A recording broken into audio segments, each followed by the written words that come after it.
Salam Lebaran 2025. Minal Aidil wal Faizin, Economy Express.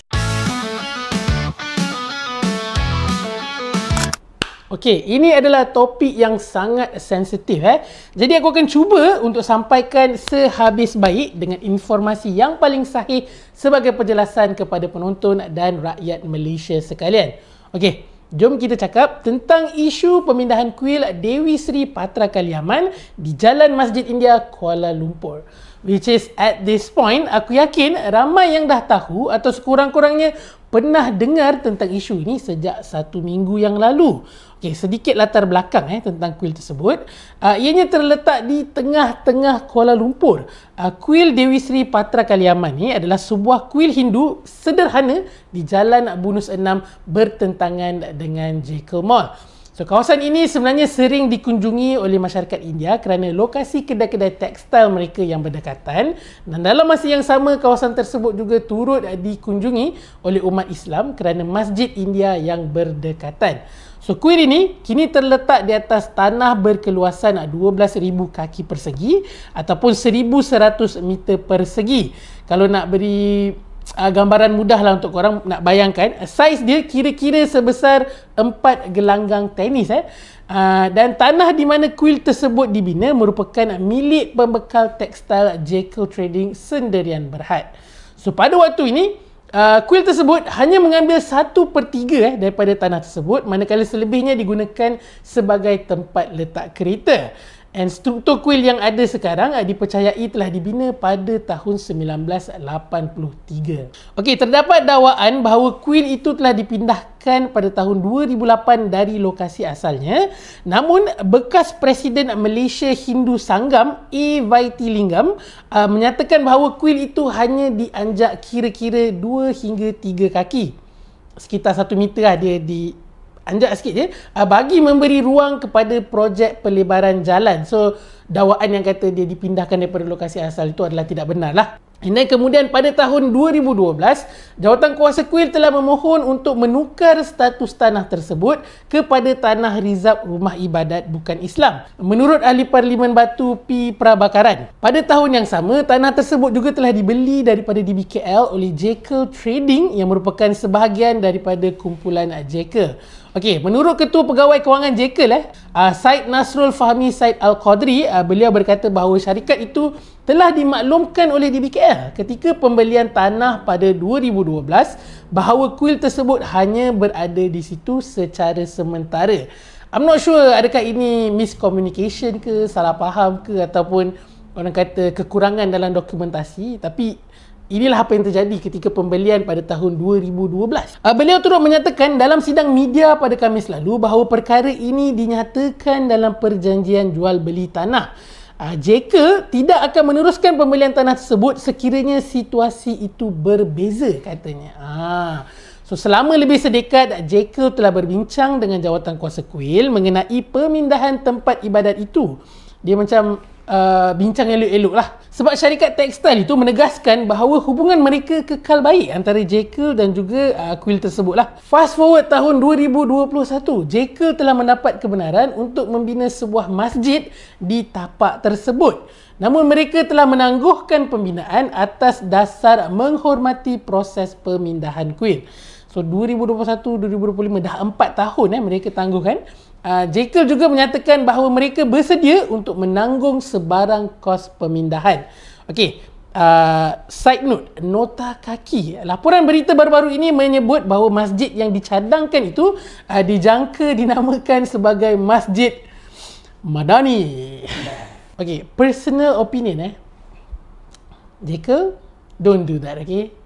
It won't age well. Trust me. Okey, seperti pelbagai jenis infrastruktur, bangunan, program yang pernah dinamakan dengan terma Satu Malaysia suatu ketika dahulu, ianya tidak akan kekal. Ianya tidak akan relevan. Jadi janganlah namakan masjid anda dengan agenda politik. But you know what? Apa je yang aku faham pasal politik mungkin. Anyway, sambung kita punya timeline pasal isu kuil dan tanah ni.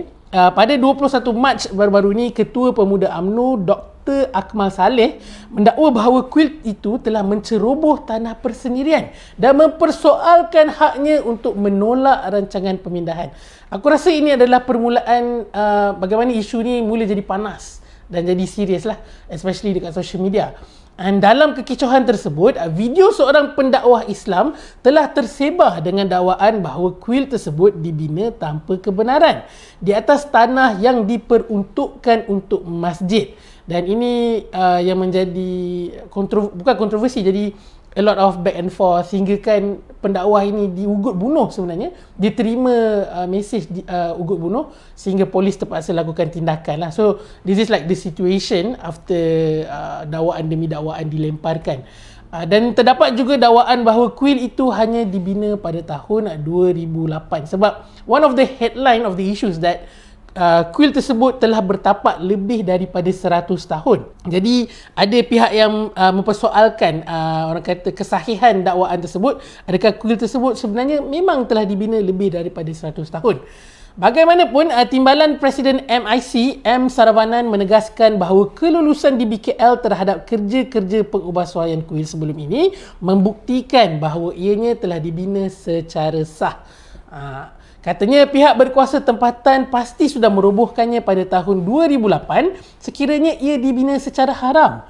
Beliau juga menjelaskan bahawa status tanah itu dikategorikan sebagai pembangunan bercampur ketika ianya masih di bawah DBKL. Mixed development lah. Mesti ada antara korang yang terfikir kenapa tak bina je masjid sebelah kuil tu? Banyak je rumah ibadat dekat Malaysia ni yang dibina secara bersebelahan. Kenapa konsep yang sama tidak boleh diguna pakai di lokasi tersebut? Okey, sebenarnya ada je pihak yang mencadangkan perkara yang sama. Antaranya pengurusi dia Urimai P. Ramasamy serta kumpulan hak asasi manusia Lawyers for Liberty. I mean, kita hidup dekat masyarakat majmuk kan, tak ada isu pun untuk rumah ibadat bersebelahan. Tetapi sejujurnya kalau korang pernah sampai ke sekitar kawasan kuil tersebut, kawasan Jekyll Mall tu, ataupun kalau korang tengok dekat Google Street View lah paling senang, korang mesti setuju dengan aku yang tempat tu sebenarnya terlalu kecil. Dia terletak betul-betul sebelah jalan utama, terhimpit dengan bangunan-bangunan orang kata skyscraper. So kalau kita nak ada dua orang kata rumah ibadat yang melakukan aktiviti yang aktif, kawasan tu confirm akan jam, akan sesak. So cadangan ni sedikit sukarlah untuk dilaksanakan. Sebab dia berpotensi untuk menyumbang kepada masalah lain seperti kesesakan melampau dan sebagainya lah. Dan sementara itu, Perdana Menteri Anwar Ibrahim dan pemimpin kerajaan lain telah menyeru agar semua pihak bertenang. PMX menyatakan bahawa kerajaan persekutuan tidak mempunyai peranan dalam menentukan pembinaan masjid tersebut. No politik, okay? Walaupun dikatakan nama masjid itu adalah Madani, no politik. Beliau juga mengesahkan bahawa masjid akan tetap dibina seperti yang dirancang dan beliau dijadualkan merasmikan majlis pecah tanah pada 27 Mac esok. Hari ni 26 kan? Esok lah, 27 Mac. Dia macam PMX cakap, orang kata korang pandai-pandai lah settle. Aku tahu aku nak datang pecah tanah. Pandai-pandai lah antara korang settle . Anyway, kalau korang masih belum tahu lagi, semalam ada berita terkini berkenaan isu ni di mana kuil Dewi Sri Patra Kaliaman ni telah bersetuju untuk berpindah ke tapak berdekatan. Ini menurut Setiausaha Kuil lah, Kartik Gunasilat nama dia. Keputusan tersebut dicapai selepas perbincangan dengan DBKL pada Isnin 24 Mac yang lalu, kemarin lah. Dikatakan tapak baharu itu terletak berdekatan dan masih di dalam kawasan Jalan Masjid India dan ianya merupakan alternatif yang sangat baik lah. Maka selesailah isu ni guys. Kuil dah setuju nak pindah, masjid pun dah confirm dapat dibina, tak perlu nak dipanjang-panjangkan lagi. Semuanya diselesaikan secara harmoni dan aman damai. Okey. Secara jujurnya, bila isu ni mula-mula bangkit dalam minggu yang lepas, aku baca pendapat-pendapat dan reaksi-reaksi netizen Malaysia di alam maya. Sebenarnya bagi aku agak merisaukan lah tahap toleransi yang kita tunjukkan daripada cara kita react to this kind of issues. But then again, kita semua ni manusia biasa, kita takkan boleh lari dari perasaan takut dan insecure. Namun selagi ianya masih terkawal, itu pun sudah cukup untuk kita syukuri. Jadi tahniahlah kepada pihak-pihak yang berjaya menyelesaikan isu ini secara aman. Pening, Mat. Anak buah 10 orang, anak sepupu 10 orang, anak 2 pupu 20 orang. Boleh bankrupt, Mat, nak kasih duit raya tahun ni. Tapi jangan pening-pening, FXGT kan ada. Gandakan modal anda dengan berdagang bersama dengan FXGT. So minggu lepas aku dah cerita dekat korang yang FXGT ada sediakan instrumen precious metal atau besi seperti emas dan juga perak untuk korang dagangkan. Jadi hari ni aku nak cerita pula berkenaan dengan instrumen yang paling banyak diketahui umum, iaitu currency ataupun dalam bahasa Melayunya mata wang lah. Ataupun forex yang bermaksud foreign exchange. So dekat FXGT korang boleh trade pelbagai jenis instrumen di bawah kategori forex, termasuklah pair-pair utama seperti Euro USD, USD JPY, GBP JPY dan bermacam-macam lagi lah. Tapi sebenarnya ramai juga yang tak tahu FXGT turut menawarkan pelbagai jenis pair currency yang kita panggil sebagai exotic, yang jarang-jarang didagangkan umum seperti DKK-ZAR, iaitu Danish Krone dan South Africa Rand. Siapa je pernah guna mata wang ni kan? And then kita ada TRY-JPY, Turkish Lira dan Japanese Yen dan bermacam-macam lagi. So trading ni dia sangat luas ya kawan-kawan. Ada pelbagai jenis instrumen untuk korang cuba, untuk korang kenal pasti mana yang kena dengan jiwa. Dan of course semua pilihan-pilihan ini ada tersedia di FXGT. Jadi jangan buang masa lagi, daftar akaun FXGT korang sekarang menggunakan link di description di bawah. Mari kita sama-sama buat duit raya. Tinggal beberapa hari je lagi nak raya. Yang terbaik hanya di FXGT. So minggu ni dalam W untuk Malaysia. Kau tahu W maksudnya apa? Win lah. Sebab ni Gen Z. Dia sebenarnya direct translate tau. Kata W, L. Kalau W tu win lah, L tu lose kan. Atau mungkin kita patut convert jadi Malay kot. Minggu ni M untuk Malaysia menang. Jadi berita baik untuk ekonomi Malaysia. Pengendali pasaraya dan peruncitan DFI Retail yang memiliki Cold Storage dan Giant di Singapura mengumumkan pada 24 Siang lalu Isnin bahawa ia akan menjual perniagaan makanan mereka di Singapura kepada kumpulan peruncitan Malaysia Macro Value. Korang bayangkan one of the big player in terms of pasaraya dekat Singapura nak jual the whole business kepada company Malaysia.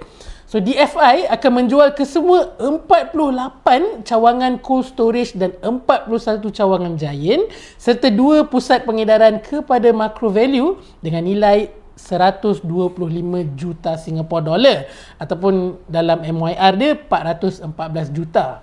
Hampir setengah bilion weh. Ketua Pegawai Eksekutif Kumpulan DFI Retail Group, Scott Price, masalah berkata bahawa Macro Value berada dalam kedudukan terbaik untuk memacu fasa pertumbuhan seterusnya bagi perniagaan makanan di Singapura. Ini kerana Macro Value mempunyai skala yang lebih besar dan keupayaan pemerolehan yang diperluas merentasi Malaysia dan Singapura. Actually that makes sense. Sudah tentunya dari segi keupayaan untuk mendapatkan barangan makanan runcit ni, kelebihan ada pada syarikat Malaysia jika nak dibandingkan dengan Singapura lah. Kita ada ladang yang lebih banyak, kita ada orang kata tempat nak memancing, dapat ikan dan sebagainya. Jadi apa itu Macro Value dan siapakah pemiliknya? Okay, honestly ni first time kan aku dengar nama Macro Value ni. Turns out ianya baru ditubuhkan pada tahun 2022. Macro Value ialah sebuah syarikat bertujuan khas ataupun dalam bahasa Inggerisnya dipanggil sebagai Special Purpose Vehicle. Ianya dimiliki secara sama rata oleh ahli perniagaan Malaysia Andrew Lim dan Gary Yap. Simple gila nama dia, Andrew Lim, Gary Yap. So pada tahun 2023, Macro Value memperoleh GCH Retail Group yang berpangkalan di Malaysia. So GCH ni merupakan pengendali cold storage, Giant dan Mercato di Malaysia. Mercato adakah aku terlalu B40 untuk ketahui nama kedai ni? Is it like untuk golongan-golongan T20 punya pasaraya? Selepas mengambil alih Giant di Malaysia, Macro Value menyusun semula konsep pasaraya tersebut dengan menawarkan pilihan produk yang lebih pelbagai dan harga yang lebih kompetitif, serta menjenamakan semula konsep hypermarket sebagai Giant Malls. Is it? Asal aku nampak sama je Giant kat Malaysia ni. Macam tak ada apa-apa rebrand je. Kau boleh sampai kat Giant mah? Mungkin sebab baru lagi kot 2023. So tak banyak lagi Giant yang dah di-convert. Maybe lah. Okay. Anyway, Macro Value kini memiliki sejumlah 54 kedai di Malaysia termasuk 38 cawangan Giant, 2 cawangan Cold Storage, 11 cawangan Mercato dan 3 kedai TMC. By the way, aku tak sure Mercato tu sebut dia macam mana. Mercato. Jangan gelak Geng-geng T20 lah. Cuma benda mamak ni tak disebut. Okay, menurut laporan The Edge Malaysia, Macro Value merancang untuk membuka lebih banyak kedai runcit bersaiz kecil yang beroperasi di lot kedai shop house based stores pada masa akan datang. Okay, di Malaysia, pasaraya milik asing perlu mendapatkan lesen untuk beroperasi, manakala peruncit tempatan mempunyai peraturan pengembangan yang lebih longgar. Oleh itu, tidak ada had ke atas jumlah Giant Mini yang boleh dibuka oleh Macro Value. Patutlah sekarang kalau korang perasan, banyak pasaraya dibuka menggunakan shop lot. Maidin guna shop lot, aku pernah perasan dekat Putrajaya tu ada Giant Mini. Tesco, Lotus pun dah ada yang buka kat shop lot dekat Kota Warisan. Tapi kan Syaf, kalau kau prefer dekat kawasan kau tu ada satu cawangan pasaraya yang stand alone, satu besar, ataupun kau prefer macam banyak-banyak shop lot punya pasaraya? Satu besar. Sebab kalau kecil-kecil, diorang tak ambil banyak barang. So, contoh mesti dia ambil kecil-kecil. Macam even kau pergi banyak-banyak time, it's the same thing. Lebih kepada variation option untuk produk lah. Of course lah, dari segi perancangan tu bagi aku ada kelebihan dan kekurangan dia. Tapi kalau kau tanya aku sebenarnya prefer dua-dua. Sebab aku tamak. Sebab kalau aku ada feeling nak pergi yang besar, aku pergi yang besar. Kalau aku rasa macam nak laju-laju, aku pergi yang kecil. Anyway, kesimpulannya, tahniahlah kepada Macro Value kerana melebarkan sayapnya ke Singapura. Semoga dengan perolehan tersebut, lebih banyak produk tempatan dapat dipasarkan ke negara sana. Terutamanya produk IKS lah. Satu situasi yang menguntungkan untuk semua pihak. Okay, sedar tak sedar dah hampir sebulan kita berpuasa dan Raya Aidilfitri bakal menjelma. So di kesempatan ini saya mewakili seluruh keluarga CTC FM nak ucapkan Selamat Hari Raya Aidilfitri, maaf zahir dan batin. Andai ada tersalah kata dan perbuatan yang menyinggung perasaan anda, kami menyusun 10 jari memohon kemaafan dari anda, penonton kami semua. Almaklumlah bila buat konten nak berkaitan berita ni, kadang-kadang memang mudah untuk berlaku salah faham dan miscommunication. Jadi kami akan cuba untuk perbaiki dan berikan anda informasi yang lebih tepat dan bermanfaat di masa akan datang. InsyaAllah. Salam 00.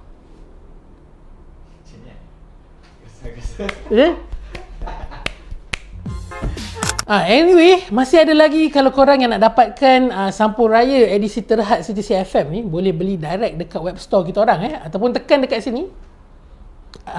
Ataupun lebih mudah beli jersey 10 tahun CTC FM Retro Edition dan dapatkan sampul percuma selagi stok masih ada. Seperti biasa, jangan lupa untuk like video ni, subscribe ke channel CTC FM dan tinggalkan pendapat korang di ruangan komen di bawah. Untuk episod kali ni, mungkin korang boleh share video ni dengan kenalan atau ahli keluarga korang yang dah bersemangat nak sambut raya. Walaupun ada lebih kurang seminggu lagi. Baju dah beli, kuih dah settle, sampul pun dah isi, tinggal nak gerak balik kampung je. Jadi, Assalamualaikum, hati-hati memandu pulang ke kampung dan jumpa lagi di episod yang seterusnya.